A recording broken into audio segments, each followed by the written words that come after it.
আধুনিক বিশ্বের তেল নির্ভর অর্থনীতি, মধ্যপ্রাচ্যের অস্থির ভূ রাজনীতি এবং পরাশক্তির দ্বন্দ্ব, এই তিনের সন্ধিক্ষণে এখন দাঁড়িয়ে আছে হরমুজ প্রণালী।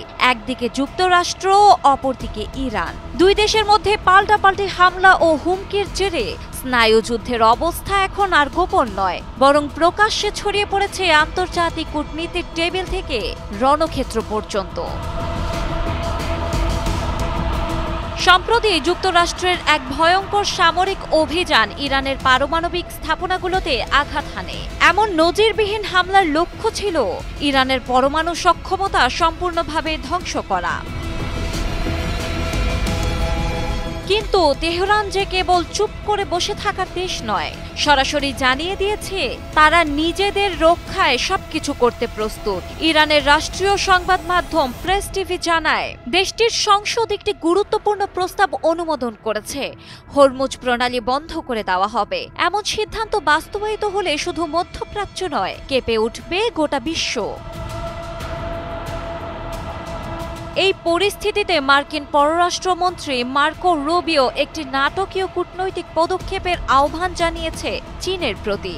ফক্স নিউজের এক অনুষ্ঠানে দেওয়া সাক্ষাৎকারে তিনি বলেন, আমি বেইজিং সরকারকে উৎসাহ দিচ্ছি যেন তারা ইরানের সঙ্গে কথা বলে এবং হরমুজ প্রণালী বন্ধ না করার বিষয়ে বোঝায়। চীন তো নিজের তেলের জন্য এই পথের উপর অনেক বেশি নির্ভরশীল। রুবিওর সতর্কবার্তা স্পষ্ট। তিনি বলেন, যদি ইরান প্রণালী বন্ধ করে দেয় তাহলে সেটি হবে তাদের জন্য অর্থনৈতিক আত্মহত্যা।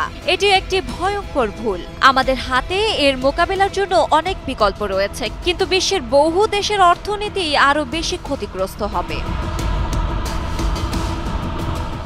এখানেই শেষ নয়, রুবিও আরও বলেন, হরমুজ প্রণালী বন্ধ করার মতো পদক্ষেপ একটি ব্যাপক উত্তেজনা সৃষ্টি করবে, যা আমাদের এবং অন্য অনেক দেশের পক্ষ থেকে কঠিন প্রতিক্রিয়ার দাবি রাখবে। তার ভাষায়, যুক্তরাষ্ট্র এখনও কূটনৈতিকভাবে কথা বলার জন্য প্রস্তুত, কিন্তু যদি ইরান প্রতিশোধের পথ বেছে নেয় তবে তা হবে তাদের ইতিহাসের সবচেয়ে বড় ভুল। এদিকে চীনা দূতাবাস এ বিষয়ে এখনো কোনো মন্তব্য করেনি। তবে বিষয়টি যে বেইজিং এর কূটনৈতিক টেবিলে আলোচনার কেন্দ্রে রয়েছে তা প্রায় নিশ্চিত, কারণ ইরান চীনের তেলের বড় যোগানদাতা, আর চীন বিশ্বব্যাপী শক্তি ভারসাম্যে এক ক্রমবর্ধমান প্রভাবশালী দেশ। বিশ্লেষকরা বলছেন, হরমুজ এখন কেবল একটি প্রণালী নয়, এটি পরিণত হয়েছে যুদ্ধ ও শান্তির সীমারেখায়। যুক্তরাষ্ট্রের পরমাণু হামলা ছিল একটি সরাসরি উস্কানি, আর ইরানের প্রতিক্রিয়া হয়তো আরও বিস্ফোরক হতে পারে। এই আন্তর্জাতিক কূটনীতি এখন এক অগ্নি সংকট মোকাবেলা করছে, যেখানে একটি ভুল সিদ্ধান্তই হতে পারে তৃতীয় বিশ্বযুদ্ধের সূচনা। ডেস্ক রিপোর্ট, সময়ের আলো।